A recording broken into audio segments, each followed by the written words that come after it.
good. Awesome. Well, Tony, thanks for joining. And for those of you who are now listening, I'm Adam Poplinski. I come from the traditional finance space, built $1 billion book of business in record time, became partner at one of the biggest firms in the world. And I'm here today with Tony Swantec. Serial entrepreneur, has built multiple $1 billion revenue businesses just in the last few years.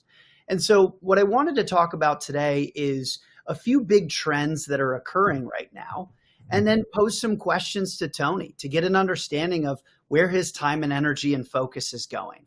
And so, Tony, I appreciate you being here today. Thanks for having me, Adam. Appreciate it as well. Awesome. Well, I've been busy. There's about $125 trillion in baby boomers' hands that are flowing into a younger generation. And as we think about that transition, there's a whole nother transition that is occurring. The World Economic Forum in 2021 estimates that $867 trillion in business revenue is going to get disrupted by blockchain technology. Now, as we're learning more about what that means, there's a transition occurring from a Web 2 environment to a Web 3 environment. So, Tony, for everyone who hasn't really heard that terminology, or maybe just hearing it for the first time, would you mind elaborating on what that means and maybe what it is specifically? Yeah, I think, to kind of simplify, because Web3 and blockchain technology as a whole, I believe is going to disrupt most major industries in the world. And there's several different ways it will do that. I think if you're Googling the blockchain voting patent, like if you're just bored one night, Google blockchain voting patent, you'll see that the United States Postal Service has owned that patent for over 5 years. And when you learn about blockchain technology, you realize pretty quickly, like, that patent could end voter fraud around the world overnight, like at the snap of a finger. And that's one use case, certainly. I think the biggest use case for society is really gonna revolve around data ownership.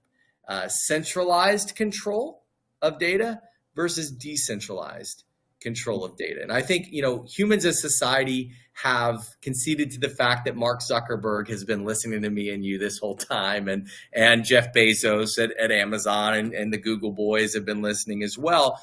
And I think what Web3 and blockchain is going to start to offer society is a choice. And if we come up with a choice that says, hey, you can continue to let your data go to Meta and Zuckerberg make another 5 billion, 10 billion, 40 billion dollars or whatever, and let Bezos make another 20 billion and Google make another 20 billion, or you can make an extra couple grand a year off of that data. I think every one of us, all things considered equal, are going to choose to own and control our data if we're given that option and that choice. And I think that at its purest form is what Web3 does. Instead of using something like Zoom, where, in 2023, from March to August, they got caught sharing everyone's data with their AI, and people got upset about it. But what were you going to do? Run to Google Meet, go to Microsoft Teams? Those guys are better at mining data than Zoom is.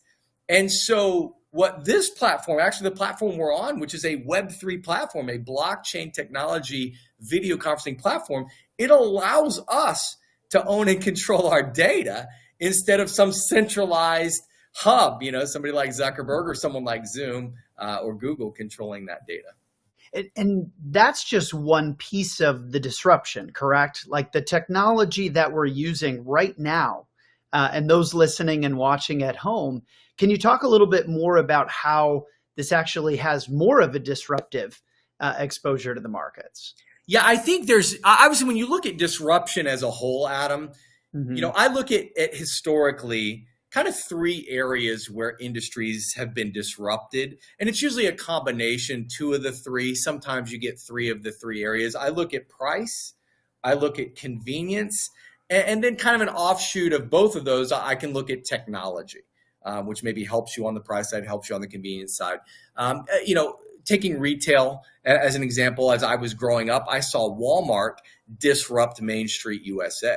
All of a sudden, price-wise, you were not going to beat them. Their buying power was massive, and it was pretty convenient. Getting all your groceries in one place, your tires changed at the same place, grabbing a couple t-shirts and an extra pair of socks.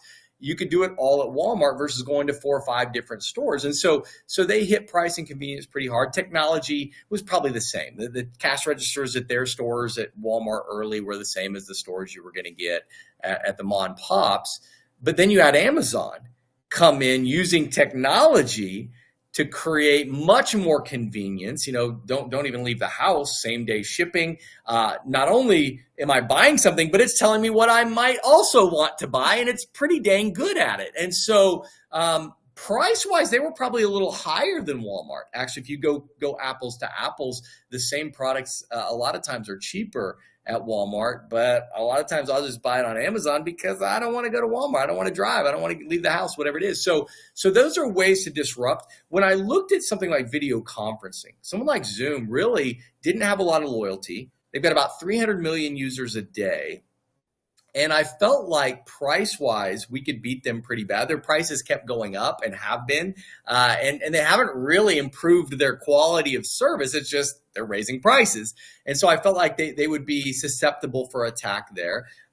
We can present and convert at a much higher level with the technology that we've developed through our community. And so I think from a convenience standpoint, if it's cheaper and better, that makes it easier to use. And then blockchain technology really, I think, is kind of the secret weapon, so to speak, to where it's going to be very difficult for a Web2 business to say, all right, you guys own the platform, and just let the users in the community own it and control all their data and monetize their own data. Web2 companies, Zuckerberg is not going to give you and me our data. It's not going to give anyone that's watching this their data and let them make money off it. Zoom is not going to give you your data. Google Meet, Microsoft Teams, they're not going to allow you to have your data and monetize it. This community does exactly that. And then we can also, using blockchain technology, reward you for using the platform and sharing the platform with others. And so I think we have a huge advantage that once people understand they have a choice to use a product that they own and control, use a product that they actually get rewarded for using, and then they can turn around and monetize their data from that product, I think it's going to be a no-brainer. It's just a matter of us, really getting out of our beta and getting out to the world and sharing this story. Yeah, I guess that makes sense in how the 867 trillion in business revenue, you can get to that number. What is it, a quadrillion now?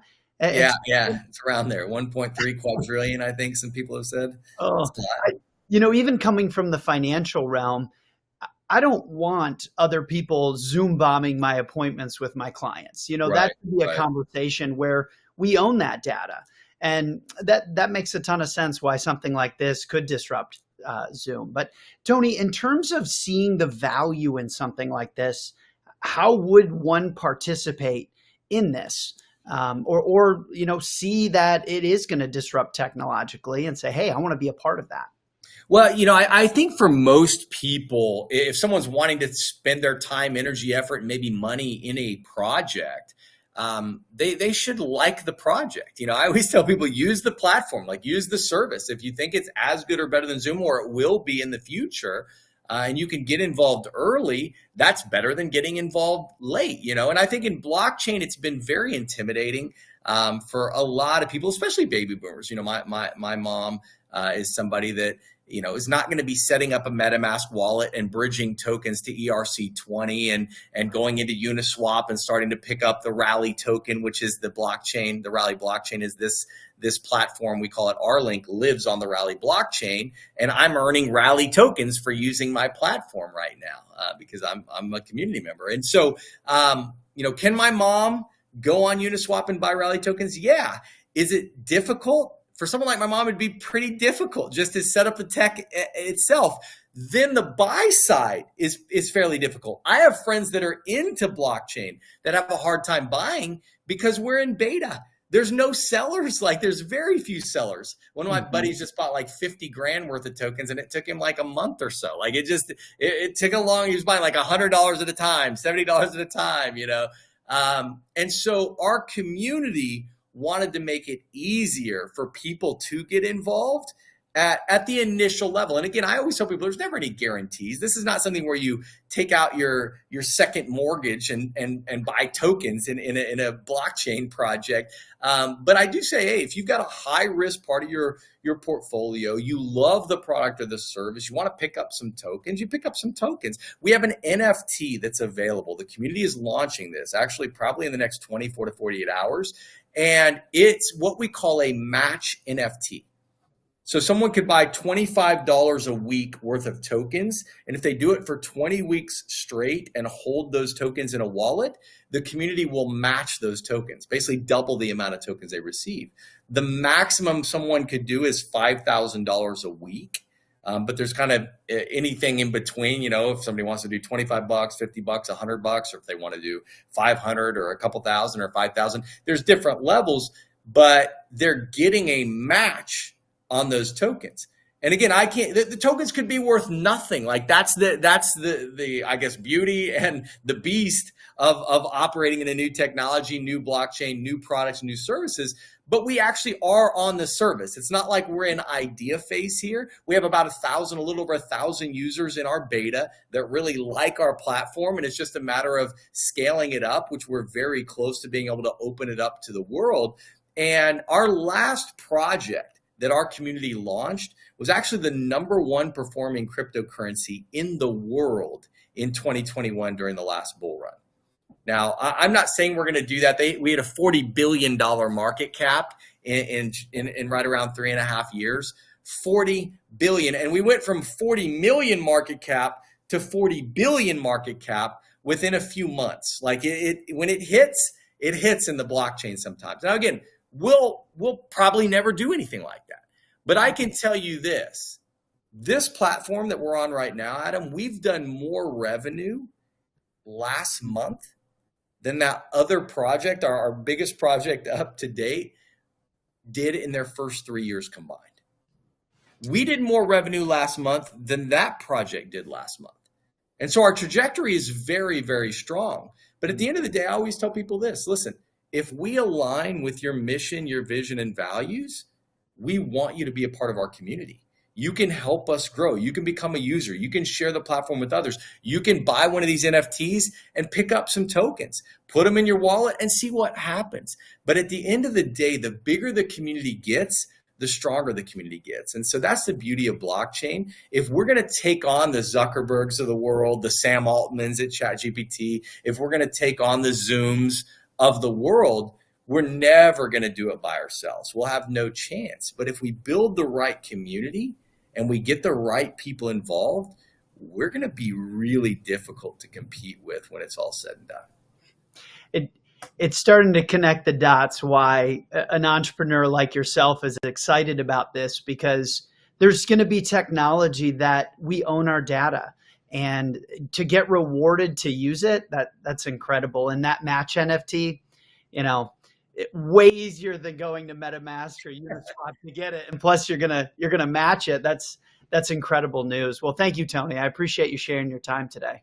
Yeah, appreciate you having me on. And I think our community making it easy, whoever invited you on to watch this interview, they can share with you exactly how to pick up one of those NFTs if you're truly interested, or how to use the platform if you're wanting to switch over from Zoom and save a little bit of money and maybe get a little better service. So thanks for having me on, Adam. And for those of you that do decide to take that next step, I want to welcome you to the Rally blockchain community. Awesome. Thanks, Tony.